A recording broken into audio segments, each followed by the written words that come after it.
Hey, yo, what's up, y'all? I'm Ernest Fields, and right now you tuned in to Grind Talk, brought to you by the Millionaire Grind Network. We got Mr. Kronic Young Fresh in the building. What's good? What's good, bro? For those who don't know, Right. who exactly is Kronic Young Fresh?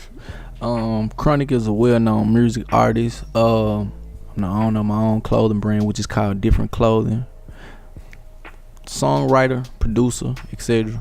And so, out of all of the names that you could have created, Right. came up with when you was younger, when you was like, I want that to be my rap name. I want that to represent me. Right. Why Kronic out of all names? Actually, I didn't choose that name. That name was given to me from my first DJ. My very first DJ, who was a huge inspiration to me to want to do music, goes by the name of DJ Watts. Gotcha. Keandre Watts, whom I just lost this year. Rest in peace to him. But yeah, I got that name from him because, you know, I was kind of hanging around the old heads when I was young, around about 15, 16. And I remember this particular day, he was standing outside my complex, him and some other guys, and they were smoking. And I walked out there trying to be grown. I'm like, man, let me hit it. Like, no. So I tried it, man, and I remember choking, almost passing out. And they were just tripping off me. And a couple days later, they saw me. It's like, Kronic, you want to hit that Kronic? Look Kronic, you know what I'm saying? So it just stuck, man. You know what I'm saying? Yeah. So it's sticky. It's sticky. That's sticky. That sticky stuck with me. Okay, cool. Yeah. So on my way up here, actually, there was a song on the radio. Right. Come get your man, sir. And I was like, man, it's crazy. I'm finna go interview, and this actually your song on the radio. Right. How exactly did the "Sir" record come about? Well, the term "sir," it came from I guess it was a Facebook group they had going on a while back. I remember that. Yeah, they were disposing the dudes and telling about how they was in the inbox and all that on Facebook. All that, man. And you know, I never catch wind of all the, you know, the little hype on social media, which is something I'm not really into like that. I use it strictly for, you know, a promotional platform. So I just was hearing people talking about it. So when I just really kind of looked into it, I'm like, oh, okay, it's crazy. So I just took the term "so," but I just defined it in, you know, in my own way of what was really going on. So the title.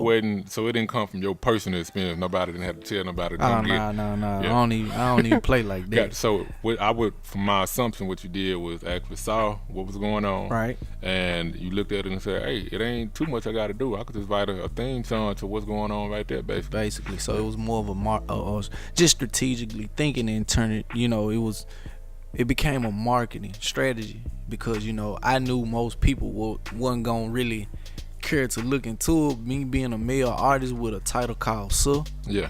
So, you know, in this world, you know, we dealing with people who quick to judge you. So, you know, I knew they was ready to bring negative feedback. Gotcha. But I knew it was a way to make them go listen. You see what I'm saying? Yeah. So, you know, it was just pretty much like a marketing strategy, just any other record I come up with. So, like they said, controversial sales. Cool. Right. And in your introduction, you mentioned that you had a clothing brand, different apparel. Right. I noticed the shirt. You got Millionaire Grind Different. Man, it was supposed to be a surprise. I'm surprised. Yeah, I know, man. I popped up on you with it simply because it was me showing my appreciation to you, because you inspired me a whole lot, you know, with the whole clothing brand. I appreciate that. And there's my loyalty to you. You know what I'm saying?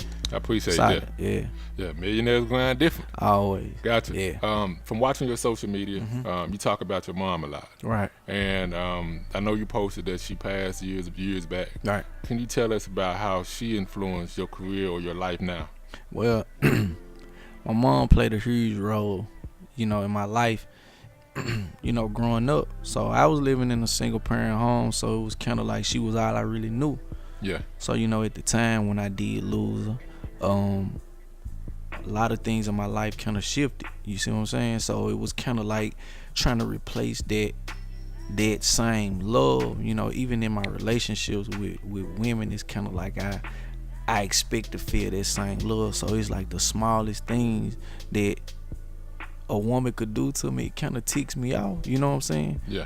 Just because I just be wanting, I don't want to feel betrayed. Like, gotcha. Like they leaving you. Yeah, like you getting close to making me feel like you can replace that. Although we know losing somebody close to you that's irreplaceable. You know what I'm saying? Yeah. So, you know, yeah. And as far as like the way I changed, my life for the better. You know, I go into every situation with questioning myself. You know, what would my mom say if she was here? Like, you know, is that right, or if that's wrong? Would she be mad at me, or would she be proud if I make this decision? Is she really proud because I never did give up, even though she's not here to partake in some of my goals and a lot of things that I'm doing in my life. You know what I'm saying? I know mama gotta be proud of you. Got to. You pretty much like the main artist from your area in Mississippi that made it as big as you have. Yeah. She one gotta of be the proud. artists. Yeah, one of them. Gotcha. Well, I know it's a few, Yeah, but right. one of the main artists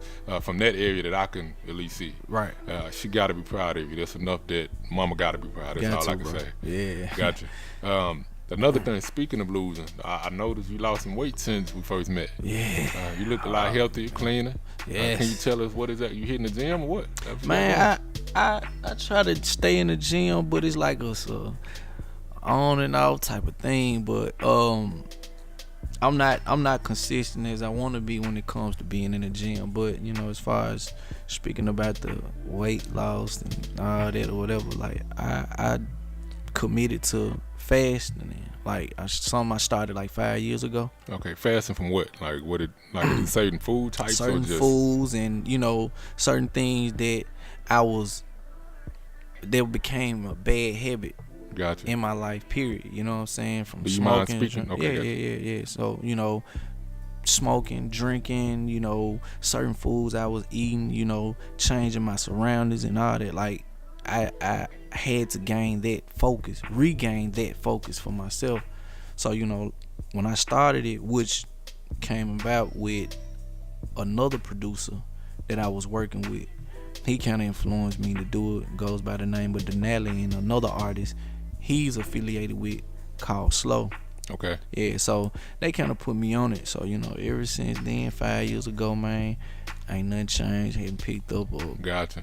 you know. So let me just ask this because you're a rapper. Right. I'm familiar with some of your older music, and Right. By you having this group of people that's looking up to you, and they like, hey, man, it's Kronic, his name Kronic, you know. So really, you kind of stuck having to do certain things Right. because of the name, or at Right. least that's what it may have seemed. Right. And for an artist was looking at that, what kind of pressure did they put on you as you decided to clean your life, Right. and do the things that normally made you appear to be cool? Yeah. That now you're not doing it no more. Did you feel like you might have lost some fans? You know, was you gonna lose fans or gain people, or was it a personal thing where it was like, hey, I gotta take it how I take it, or what exactly? Well, to be honest with you, I'm a realist, so I don't live up to other people's expectations or how they want me to be. Like nothing is more important to me than my own happiness. You know what I'm saying? Gotcha. So I don't really.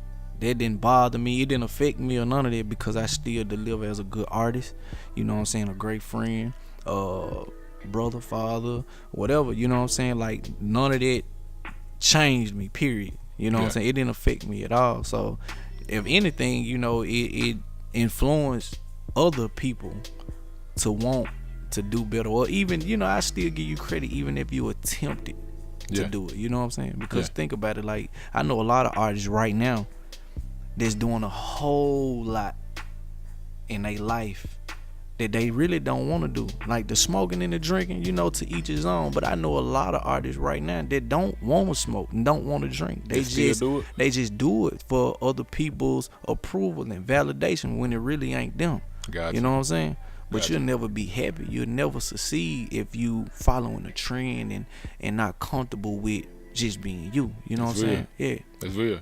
And from watching your social media, I noticed that you in the kitchen a lot. Man, I love cooking, man. It's like my second passion. Do the fact that you cleaned your life, you started eating a little healthier, and we in Memphis where we filled with fast food places basically. Right. Did that play on any part of you deciding to cook for yourself, or was it just, hey man, I want to get in the kitchen and whip it up and, you know, like I said, you know, growing up in a single parent home, you know, I had a younger brother and a younger sister. You know, it was days where my mom work hours was kind of hectic, where it left me no choice but to create a meal or to make sure they ate. You know, even though we didn't have it like that, I could go in the kitchen and make a meal out of anything. So it was pretty much like self-taught. You know what I'm saying? And that was just one of my gifts that it always stuck with me, and it became like one of my passions as well. Have you ever thought about taking that further? I I thought about it, but thank God for the gifts that He has blessed me with. It's so much I'm able to do and that I really want to do, but I don't really like to overcrowd myself. So it's kind of like one thing at a time. Yeah. But it's in my future. Okay, Yeah. so we're gonna get behind you here on the Millionaire Grind Network. Right. Cooking with Kronic. Hey, we gotta give you a show. Sounds dope to me, man. You know, I'm in anything that could give me that platform to expose myself, the good things and my talents and my gift to people that really want to see me go further, or people that just really embrace, you know, the genuine side of the real things about myself. Like, I'm all for it. Well, we behind you. Man, Cooking with Kronic coming soon, man. I'm putting you on the spot. We're Yeah, gonna make that work. Hey, I'm with it though, bro. Yeah. Like, for real. This Ernest Fields. You tuned in to Grind Talk. We'll be right back after these messages. I'm a millionaire.